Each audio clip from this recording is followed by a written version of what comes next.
నమస్కారం, నేను వెంకటరత్నం. ఉమ్మడి వరంగల్ జిల్లాలో ప్రధాన వార్తలు. కేసముద్ర మండలం మహమూద్పట్నం గ్రామంలో ధాన్యం కొనుగోలు కేంద్రంలో ప్రభుత్వం వడ్లు కొనుగోలు చేయడం లేదంటూ ఓ రైతు సెల్ టవర్ ఎక్కి నిరసన తెలిపాడు.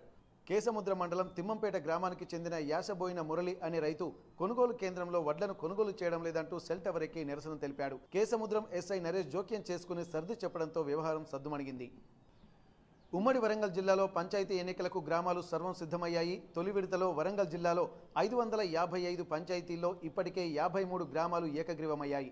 మిగిలిన 502 పంచాయతీల్లో సర్పంచ్ అభ్యర్థులు 1749 మంది బరిలో ఉన్నారు.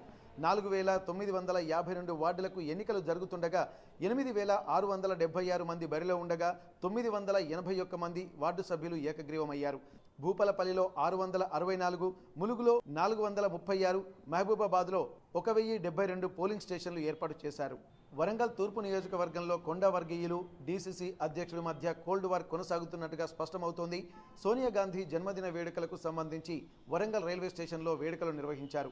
ఈ వేడుకల్లో ఏర్పాటు చేసిన ఫ్లెక్సీలో వరంగల్ డీసీసీ అధ్యక్షుడు మహమూద్ అయూబ్ ఫోటో లేకపోవడంపై ముస్లిం వర్గాలు మండిపడుతున్నారు.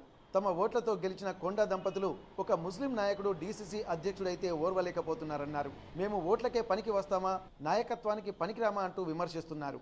రాహుల్ గాంధీ కష్టకాలంలో ఉంటే కాంగ్రెస్ పార్టీ మారకుండా పార్టీకి సేవ చేసినటువంటి తమను ఇంత అవమానిస్తారా అంటూ ఆవేదన చెందుతున్నారు.